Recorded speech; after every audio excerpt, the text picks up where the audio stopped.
Ya, Assalamualaikum warahmatullahi wabarakatuh. Dari SMA Negeri 3 Toli-Toli, langsung kami hadirkan dialog tanggap bencana di ruang dengar Anda dengan topik mitigasi di lingkungan sekolah. Dan bersama saya, Steliwati Dayamanampa akan menemani Anda pendengar di dialog tanggap bencana untuk kesempatan kali ini. Saat ini saya juga sudah bersama dua narasumber yang sudah hadir bersama kami. Ada Ibu Siti Hadeni sebagai Subkoordinator Pencegahan BPBD Kabupaten Toli-Toli dan juga ada Afdalia Andi Hindi selaku Wakasek Kesiswaan SMA Negeri 3 Toli-Toli. Saya menyapa kedua narasumber yang sudah hadir. Baik, Ibu Hadeni sudah hadir bersama kami untuk di kesempatan kali ini. Ibu Hadeni mungkin bisa langsung saja dijelaskan bagaimana mitigasi di lingkungan sekolah yang harus dilakukan dari BPBD itu sendiri. Terima kasih atas kesempatan yang diberikan kepada kami. Kalau kita berbicara tentang mitigasi, saya jelaskan dulu apa itu mitigasi. Jadi mitigasi itu adalah serangkaian upaya yang kita lakukan dalam mengurangi dampak dari resiko bencana. Nah, jadi dalam mitigasi itu ada dua yang harus kita lakukan, yaitu mitigasi secara struktural maupun non struktural.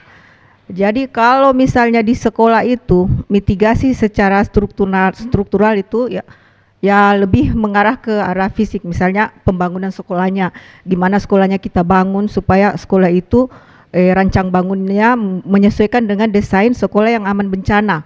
Terus di mana lokasi bangunan sekolahnya dibangun.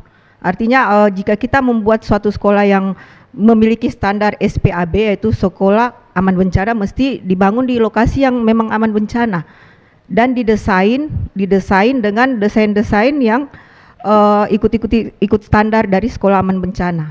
Nah, itu untuk secara strukturalnya. Kalau secara non strukturalnya yaitu bagaimana kita membuat program-program di sekolah itu terhadap kegiatan-kegiatan pengurangan risiko bencana.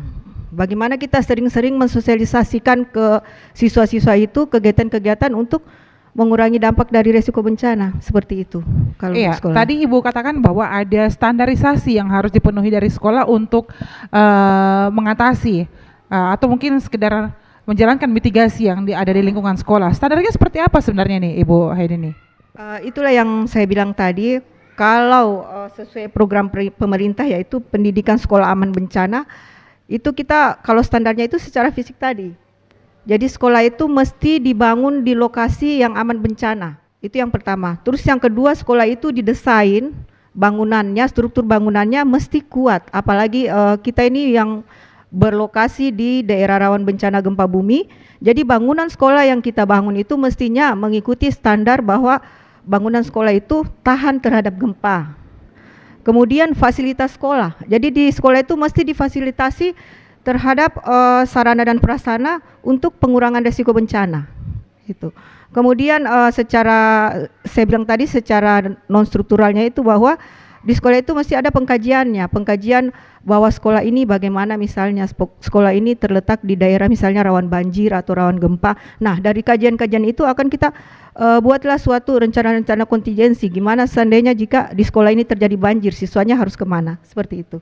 Iya, saya ke Ibu Afdalia selaku Wakasek Kesiswaan. Ya, maksud kami SMA Negeri 3 Toli-Toli. Assalamualaikum warahmatullahi wabarakatuh. Waalaikumsalam warahmatullahi wabarakatuh. Baik, Ibu Afdalia, tadi sudah ada beberapa yang dipaparkan oleh Ibu Hadeni terkait dengan mitigasi di lingkungan sekolah.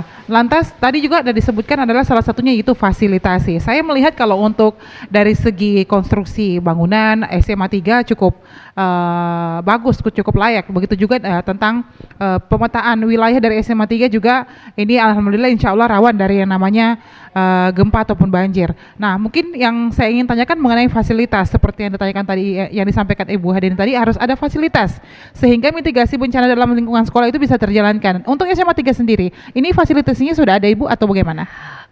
Terima kasih atas pertanyaannya. Di sini di SMA Negeri 3 Toli-Toli ini adalah suatu sekolah yang letaknya menurut saya adalah strategis dalam artian mungkin dari ketinggian dia agak lebih tinggi. Nah, kalau kita berbicara tentang fasilitas, kami sudah menyiapkan berbagai macam kesiapan kami terhadap bencana. Salah satunya di sini adalah yang dalam bentuk non fisik dan kaitannya saya sebagai kesiswaan. Di sekolah kami ini ada beberapa organisasi-organisasi. Salah satunya itu adalah PMR, di mana PMR ini atau Palang Merah Remaja ini mereka aktivitasnya itu selalu melakukan aktivitas keorganisasian. Salah satunya di situ mereka dalam aktivitas keorganisasian itu mereka melakukan mitigasi terkait dengan penanganan bencana alam. Sebagai contoh misalnya anak-anak penanganan luka, mereka itu sudah paham. Itu. Kemudian fasilitas lainnya yang kami miliki di sini, kami sudah melabel arah-arah mana yang menjadi titik kumpul di sekolah kami jika tidak diminta-minta ada terjadi kegiatan kejadian atau bencana dan seterusnya. Kemudian fasilitas kami lainnya itu adalah, ini kan namanya anak-anak kalau misalnya tiba-tiba ada gempa itu kan panik tuh ceritanya.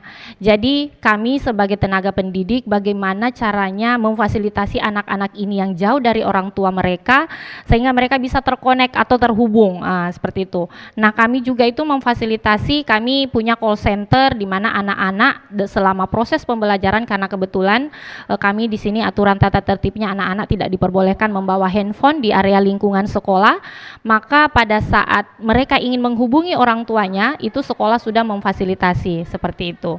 Saya rasa itu adalah suatu bentuk kesiapan kami terkait dengan adanya bencana dan seterusnya. Terima kasih. Iya, ini cukup matang kalau saya lihat persiapan atau langkah-langkah yang diambil dari SMA Negeri 3 Toli-Toli.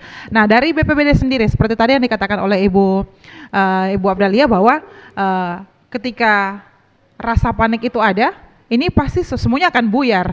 Nah, sementara kan walaupun sudah didukung oleh fasilitas, sudah didukung dengan tempat yang layak ataupun yang juga sudah didukung dengan gedung yang mungkin insya Allah tidak mudah runtuh pada saat gempa, tetapi ketika panik itu ada, ini pasti akan kesulitan juga. Nah, dari BPBD sendiri bagaimana menangani hal ini jika memang hal ini terjadi sewaktu-waktu di lingkungan sekolah? Kami dari BPBD kalau mengantisipasi itu kita sering-sering turun-turun ke sekolah itu untuk mengadakan sosialisasi dan simulasi. Jadi kami usahakan itu dalam setahun mestinya kita mengadakan sosialisasi dan simulasi di sekolah itu paling tidak 2. Dan untuk SMA 3 ini kami sudah melakukan itu. Di awal tahun kemarin kalau tidak salah tanggal 26 April kami mengadakan simulasi bersama. Jadi seluruh siswa di SMA 3 ini kami simulasikan seakan-akan ada kejadian bencana. Jadi dalam simulasi itu kita menggunakan jalur-jalur evakuasi yang pihak sekolah sudah menyiapkan. Jadi keluar ikuti arah jalur evakuasi, terus berkumpul di titik kumpul yang sudah ditentukan. Jadi untuk antisipasi itu yaitu kegiatan-kegiatan simulasi. Karena meskipun kita tahu di sini arah jalur evakuasi, di sini titik kumpul, tapi yakinlah kalau misalnya ada gempa semuanya pasti panik. Nah, dengan sering-seringnya kita mengadakan latihan-latihan simulasi-simulasi dengan sendirinya akan muncul di pikiran kita, saya mesti begini, saya mesti lari ke sini, saya mesti masuk ke kolong meja, seperti itu. Jadi secara umum bukan cuma untuk di sekolah, ke masyarakat pun kita sering-sering mengadakan simulasi untuk antisipasi agar jika terjadi misalnya gempa tadi itu masyarakat itu tidak panik, kita sudah siap seperti itu. Oke, baik. Saya kembali ke Ibu Abdalia selaku Wakasek Kesiswaan SMA Negeri 3 Toli-Toli. Ya, tadi sudah disampaikan oleh Ibu Hadeni bahwa ada simulasi yang dilakukan dan juga tadi sudah disampaikan oleh Ibu Wakasek bahwa di SMA 3 sendiri itu ada organisasi PMR ya, kalau saya tidak salah tadi. Nah, ini yang kemudian akhirnya mulai ikut simulasi-simulasi dan juga mungkin mempermantap juga kegiatan-kegiatan ini sehingga apa yang tidak kita inginkan bersama ketika terjadi ini sudah dapat diantisipasi. Nah, dari SMA Negeri 3 sendiri adakah jadwal yang dibuat terhadap anak-anak untuk melakukan simulasi tersebut sehingga simulasi ini dapat dipermantap. Jadi pada saat hal-hal yang tidak diinginkan terjadi, ini semuanya sudah ada dalam satu kesatuan, satu komando gitu. Tidak kesulitan pihak sekolah untuk mengatasi hal ini. Iya, baik. Terkait dengan jadwal namanya keorganisasian, tentu harus ada aktivitas keorganisasian. Nah, aktivitas keorganisasian itu biasanya dituangkan dalam bentuk program kegiatan selama 1 tahun. Nah, di sini antara pembina dengan ketua PMR saling berkolaborasi dengan pemantauan oleh kepala sekolah sebagai penanggung jawab, dan koordinator adalah Wakase Kesiswaan, bagaimana memberikan edukasi ke anak-anak. Diharapkan dalam program tahunan yang mereka buat itu menyusun berbagai macam kegiatan yang terkait dengan bencana kemanusiaan, seperti itu. Jadi kalau misalnya disusun jadwal ada, itu tertuang di dalam program tahunan di organisasi tersebut. Demikian. Baik, pendengar dimanapun Anda berada, masih bersama kami melalui dialog tanggap bencana mitigasi di lingkungan sekolah. Kami akan kembali setelah beberapa pariwara berikut ini. RRI Digital dengan tampilan baru, berbagai konten kolaborasi dari berbagai program nasional, termasuk siaran visual langsung, siaran radio langsung, daftar putar musik, podcast, berita video, dan berbagai fitur interaksi pengguna dalam permainan. Berbagai konten menarik seperti suka, komentar, dan berbagi, serta obrolan langsung dengan penyiar dan pengguna. Pesan langsung dan fasilitas obrolan pribadi antara pengguna aplikasi juga tersedia. RRI Digital tersedia di Google Store dan App Store. RRI Digital. Masih bersama kami dalam dialog tanggap bencana mitigasi di lingkungan sekolah, tentunya masih dari lingkungan sekolah SMA Negeri 3 Toli-Toli. Baik, pendengar dimanapun Anda berada, tentunya masih dengan kedua narasumber saya yang sudah hadir di kesempatan kali ini. Ada Ibu Siti Hadini selaku Subkoordinator Pencegahan BPBD Kabupaten Toli-Toli, dan juga ada Ibu Abdalia Andi Hindi selaku Wakase Kesiswaan SMA Negeri 3 Toli-Toli. Saya kembali ke Ibu Hadini. Ya, Ibu Hadini, kalau kita melihat lingkungan dari SMA Negeri 3 ini boleh dikata dekat pegunungan. Nah, ini yang kemudian nantinya memicu kekhawatiran juga sebenarnya. Jangan sampai muncul longsor, jangan sampai hal-hal yang lain terjadi. Ini seperti apa sebenarnya penanganan dari BPBD itu sendiri terhadap hal-hal ini? Jangan sampai seperti yang saya katakan tadi, ketika terjadi longsor, anak-anak nanti seperti apa ini untuk menghadapi kejadian tersebut? Kalau melihat dari lokasinya ini, kita memang berada di lereng-lereng gunung ya. Kalau dari segi gempa bumi, kami itu sudah mendata jalur-jalur evakuasi yang ada di Toli-Toli, termasuk di 10 kecamatan. Kalau di daerah sini tuh memang jalur evakuasi untuk titik kumpul gempa bumi ya itu adanya di puncak RRI. Jadi di sini kami anggap aman lah. Jadi kalau misalnya terjadi gempa bumi ya kita larinya ke puncak RRI. Cuman masalahnya sekarang karena ini di dekat gunung, jadi ya kita memang rawan akan longsor. Jadi antisipasinya kami itu seperti yang saya bilang tadi, kita sering-sering sosialisasi. Kalau misalnya longsor itu kan cuman bencana bawaan. Jadi bencana sesungguhnya yaitu kan disebabkan oleh hujan. Hujan menyebabkan tanah longsor, banjir dan tanah longsor. Jadi kalau misalnya hujan sudah mendung, ya mungkin kalau kami di desa itu sudah dibentuk relawan masyarakat peduli bencana. Kalau saya dengar dari keterangan Ibu tadi mungkin sudah ada. Jadi kalau di saat hujan keras kan kita sudah tahu itu misalnya 2 jam akan terjadi banjir, segeralah diinformasikan ke siswanya. Jangan dekat-dekat, maksudnya daerah-daerah yang di sekitar belakang sekolah mungkin, karena nantinya mungkin akan bisa menyebabkan longsor. Jadi siswanya sering-sering diingatkan. Jadi itu. Jadi kembali lagi ke sosialisasi dan simulasi itu adalah suatu hal yang paling penting yang akan kita lakukan, karena setelahnya itu kan kita tinggal menanganinya lagi, seperti itu. Oke, saya ke Ibu Wakasek ini, Bu Abdalia. Ibu, kalau untuk SMA Negeri 3 sendiri titik kumpulnya yang utama tuh di mana ini, Bu? Kalau untuk SMA Negeri 3? Iya, baik. Ini kan area SMA Negeri 3 ini ada 5 kelas di gedung atas, ada 5 kelas di depan gunung.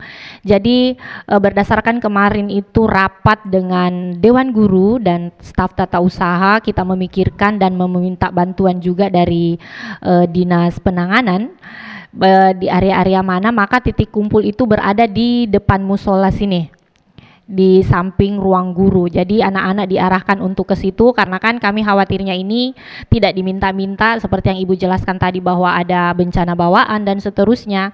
Nah, sedangkan kami di sini, lokasi kami ini mendekati gunung atau lereng gunung. Maka sebisa mungkin kami menjauh dari situ pada titik kumpulnya. Jadi anak-anak diarahkan untuk mendekati pintu gerbang, seperti itu. Karena kami berpikir untuk memudahkan akses, siapa tahu anak-anak dalam kondisi panik, sudah ada jaringan berhasil menelpon orang tua, akses untuk menjemput dan seterusnya itu lebih dimudahkan. Maka kemarin itu kami sepakat bersama komponen sekolah, maka mereka ini diarahkan mendekati pintu gerbang sekolah. Itu adalah titik kumpul kami. Demikian. Ya, kalau tadi disampaikan oleh Ibu Hadeni bahwa ada relawan bencana yang nantinya ikut membantu pada saat terjadi hal-hal yang tidak kita inginkan. Untuk SMA Negeri 3 sendiri, apakah ini sudah terbentuk relawan bencananya? Iya, sudah terbentuk. Nah, kami kan di sini ada beberapa organisasi. Yang pertama itu adalah Sispala, Siswa Pencinta Alam. Kemudian ada namanya PMR. Terkhusus di 2 organisasi ini yang betul-betul dia menyentuh dengan alam, atau Sispala, kemudian PMR dengan jiwa penolongnya dan seterusnya. Maka kami di sini bersama para pembinanya mencari relawan-relawan, kira-kira siapa pada saat terjadi bencana itu mereka sudah tahu harus melakukan apa, seperti itu. Nah, kalau untuk bagaimana mengedukasi mereka, yaitu di dalam kegiatan masing-masing organisasi. Jadi masing-masing organisasi itu dalam kegiatannya, karena kebetulan setiap hari Jumat sore setelah pulang sekolah itu semua organisasi melakukan keorganisasiannya, masing-masing kakak-kakak pembina memberikan materi. Nah, disitulah mereka melakukan perekrutan relawan-relawan bencana. Demikian. Iya, sejak berdirinya SMA Negeri 3 Toli-Toli, apakah selama ini pernah terjadi bencana seperti yang tadi kita katakan, ada bencana bawaan seperti kayak longsor begitu, Ibu? Karena mengingat letak SMA Negeri 3 ini di lereng gunung. SMA Negeri 3 Toli-Toli ini berdiri tahun 2009. Jadi lumayan, masih sekolah tergolong baru, bukan didirikan 30 tahun yang lalu, tetapi masih baru, kurang lebih baru 12 kali penamatan, dan sejauh ini saya melihat belum ada suatu kejadian misalnya bencana bawaan seperti itu. Kalau misalnya hujan deras, misalnya di kota sudah banjir, itu kami di sini ada naik air tetapi hanya sebentar, habis itu kembali surut seperti semula. Demikian. Oke, artinya sejauh ini masih aman-aman, Ibu ya? Iya, sejauh ini masih aman-aman. Dan insya Allah akan aman terus.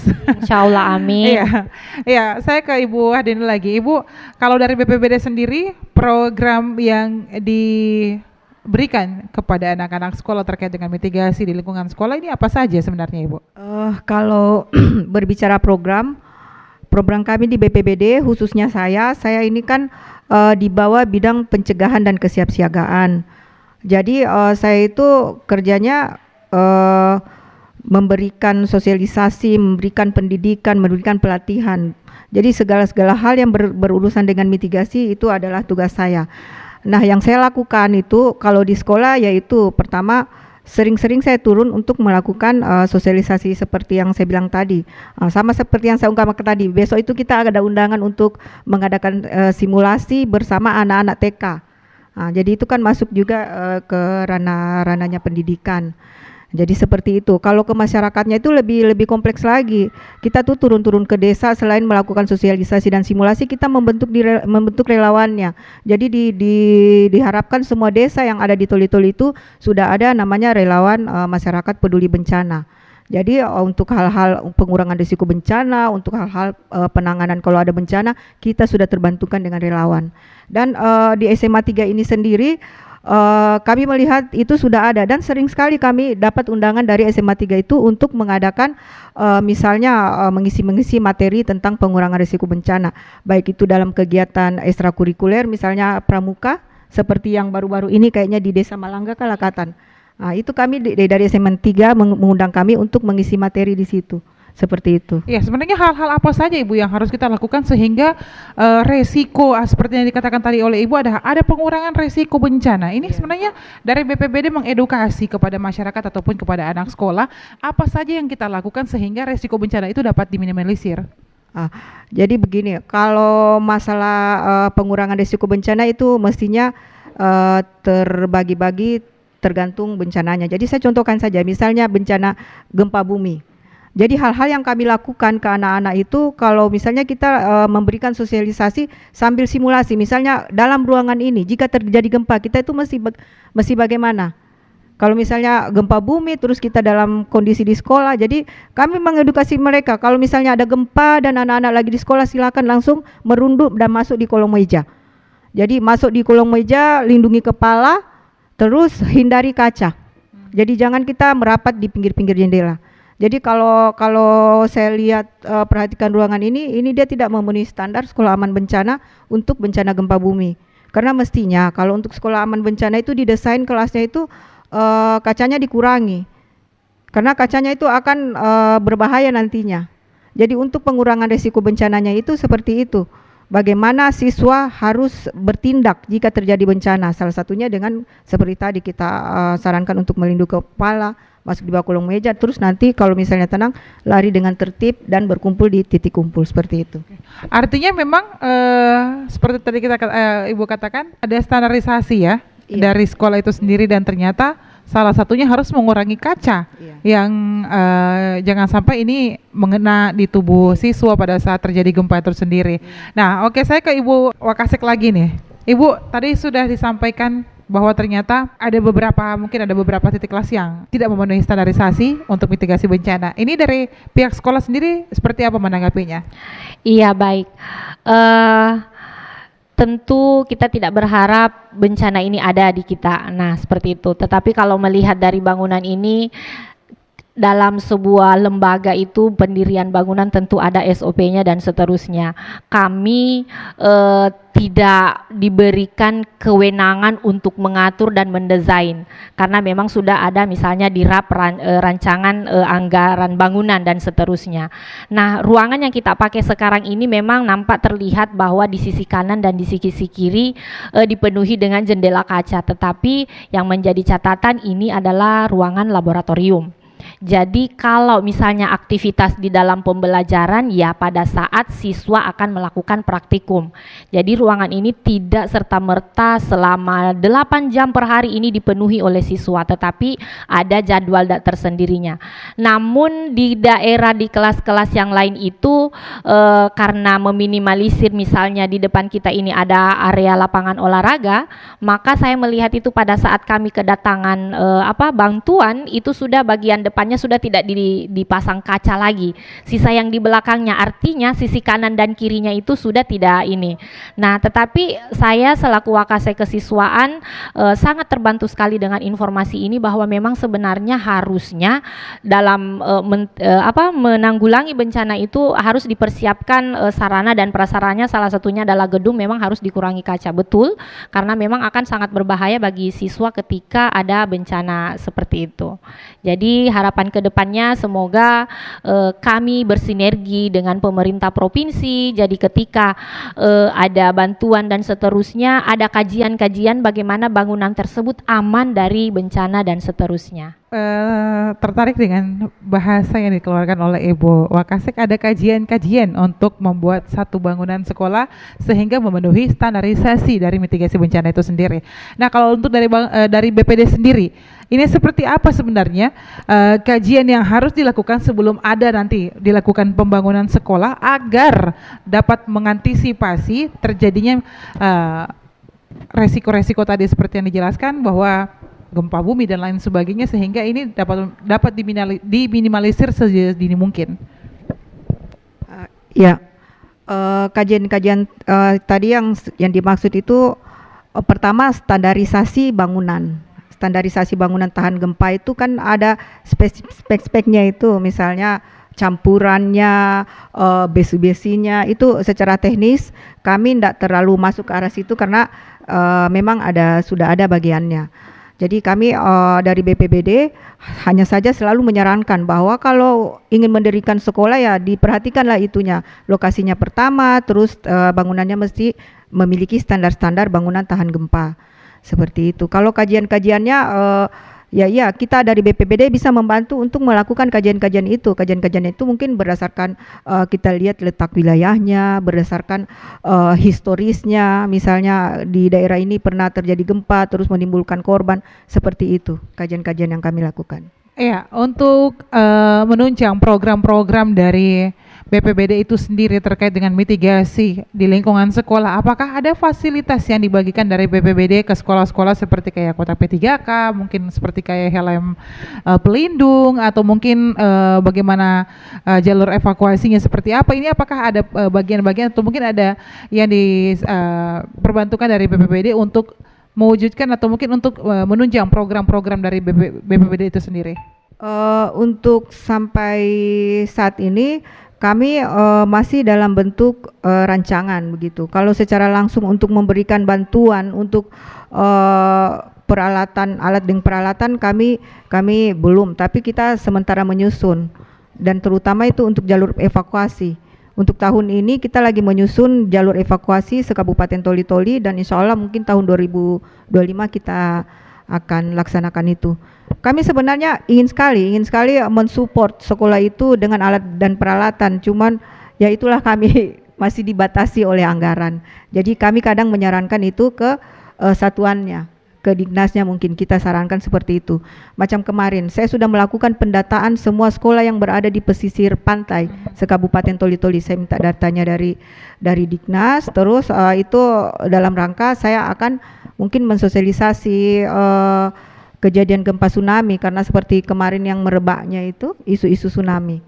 Jadi data itu sudah ada sama kami, terus nanti kami akan buatkan kajian, terus adapun apa yang akan dilakukan kami kembalikan ke satuannya, seperti itu. Oke, Ibu, kalau kita berbicara bencana kan bukan hanya sekedar tsunami ataupun gempa saja, apalagi akhir-akhir ini di Kabupaten Toli-Toli sering terjadi kebakaran, dan tidak menutup kemungkinan kebakaran ini juga akan terjadi di lingkungan sekolah. Nah, seperti apa langkah yang harus diambil dari BPBD untuk mengedukasi kepada siswa sehingga beda-beda penanganannya ketika bencana gempa, tsunami, dan kebakaran terjadi? Kalau berbicara masalah kebakaran secara spesifik itu sebenarnya bukan ranahnya kami. Ranahnya kami itu kalau secara tupoksi itu bencana kebakaran itu untuk bencana kebakaran hutan dan lahan. Jadi kalau untuk perumahan jadi bukan masuk di ranah kami, itu masuk di pemadam kebakaran. Tapi tetap di saat kami memberikan edukasi, tetap kami memberikan edukasi kepada mereka itu bagaimana cara memadamkan api, bagaimana cara misalnya kabel-kabel itu ditinggikan supaya tidak terjadi kebakaran, seperti itu. Tapi kalau secara spesifik kami tidak ke arah situ. Jadi kami biasanya bekerja sama dengan pemadam kebakaran untuk melakukan edukasi ke sekolah-sekolah, seperti itu. Oke, saya ke Ibu Abdaliah lagi selaku Wakasek.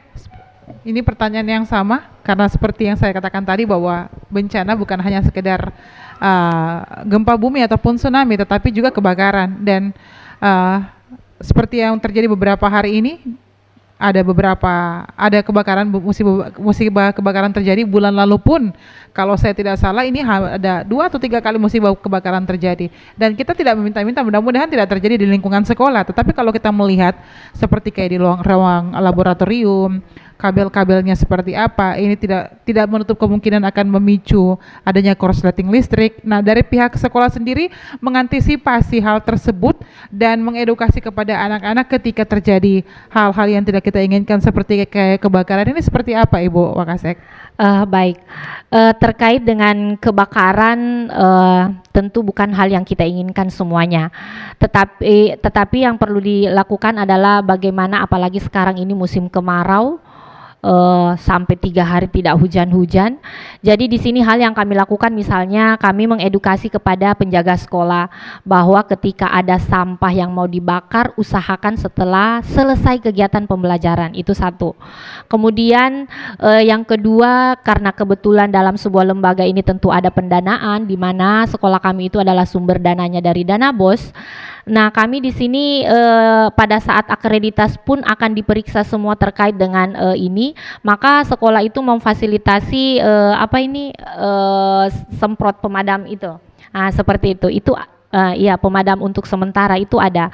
Kemudian untuk ke siswa, kami pada saat ini kalau mereka lagi misalnya Jumat bersih, kami itu tidak menganjurkan untuk melakukan proses pembersihan di lingkungan sekolah dengan menggunakan api dan seterusnya.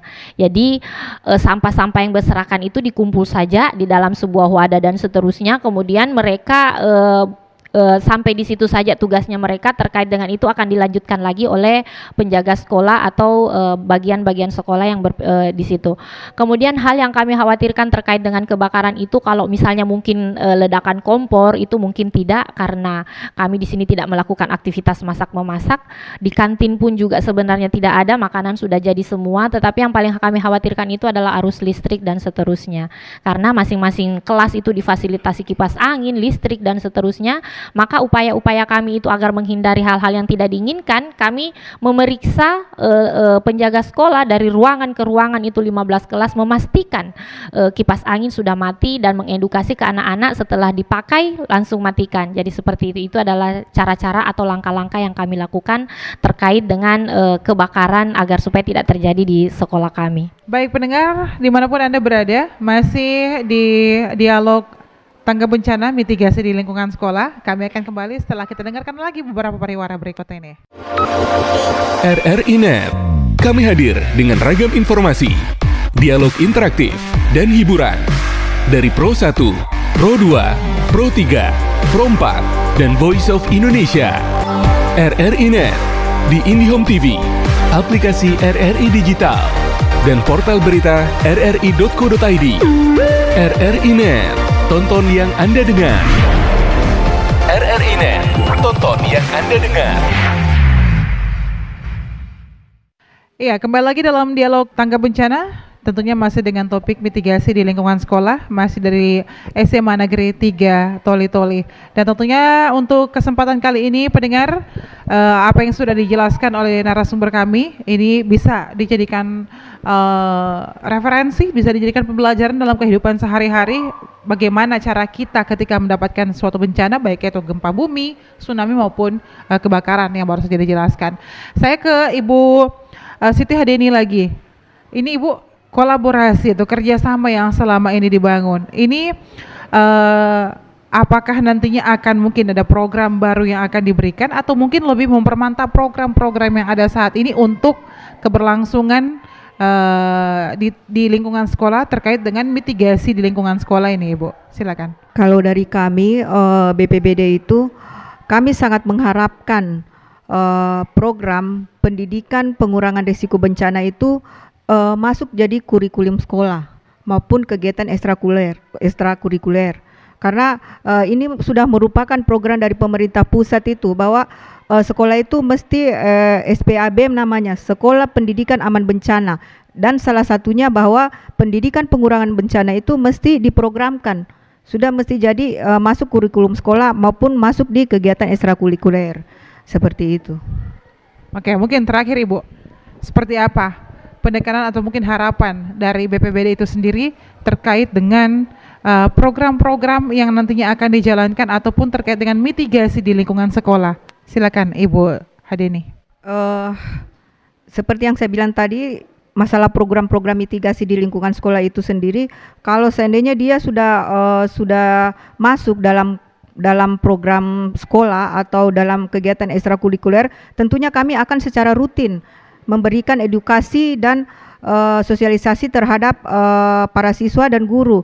Jadi otomatis hal itu akan dapat mengurangi dampak pengurangan risiko bencana. Jadi dengan kegiatan itu kami dapat memberikan pendidikan, pelatihan ataupun meningkatkan keterampilan untuk para guru ataupun siswanya dalam memitigasi, mulai dari diri mereka, keluarga mereka, sekolah, seperti itu. Jadi mitigasi bencana yang akan kami harapkan itu bisa terwujud seperti itu. Baik, saya ke Ibu Afdalia selaku Wakasek. Ini seperti apa nanti ke depannya Ibu kerjasama yang akan dilakukan dari pihak SMA Negeri 3? Mungkin akan lebih intens lagi dengan kolaborasi bersama BPBD?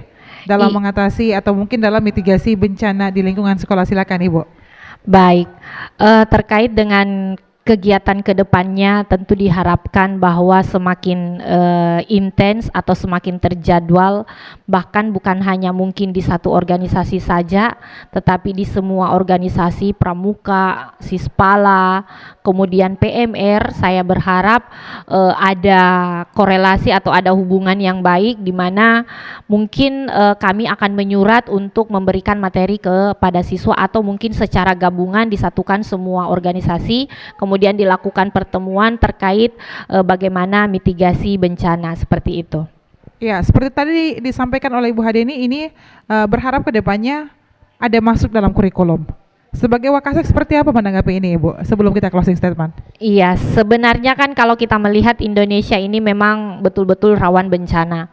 Itu juga memang yang kami harapkan, sama halnya dengan di negara-negara yang lebih besar lagi, kurikulum terkait penanganan bencana itu masuk ke dalam kurikulum atau terjadwal secara jelas di dalam proses pembelajaran. Itu juga harapan kami. Kami tentu tinggal menunggu arahan baik dari dinas provinsi maupun dinas kabupaten terkait dengan adanya, tetapi itu memang yang kami harapkan agar supaya anak-anak jadi sadar bahwa mereka apakah dalam posisi aman atau nyaman ketika menghadapi sebuah bencana dan seterusnya. Nah, di sini dalam ada salah satu kurikulum di situ ada namanya P5, Profil Pelajar Pancasila. Salah satu bagiannya itu adalah GHB, gaya hidup berkelanjutan. Saya berpikir gaya hidup berkelanjutan ini karena agar supaya manusia bisa lanjut kehidupannya, agar supaya populasinya dapat bertambah dan seterusnya, otomatis dia harus bagaimana mampu survive terhadap kebencanaan. Nah, mungkin di profil pelajar Pancasila ini mungkin saya berpikir bagus untuk dimasukkan di bagian gaya hidup berkelanjutan untuk kedepannya di dalam kurikulum. Iya, terakhir Ibu, closing statement kita untuk di kesempatan kali ini, apa harapannya selaku Wakasek dari SMA Negeri 3 Toli-Toli sehingga program-program dari BPBD dan juga kerjasama yang dilakukan oleh SMA Negeri 3 ini dapat terrealisasikan dengan baik dan tentunya mitigasi di lingkungan sekolah bisa dijalankan ketika nanti bencana terjadi. Silakan Ibu. Harapan saya ke depannya anak-anak peserta didik saya yang berjumlah 412 orang, tentu dengan harapan mereka dapat melanjutkan pendidikan di sini aman dan nyaman. Posisi aman dan nyaman ini tentu kami sudah memfasilitasi itu, tetapi kami berharap menggandeng instansi-instansi lain yang memiliki kemampuan terkait dengan amannya anak-anak berada di sekolah kami. Demikian.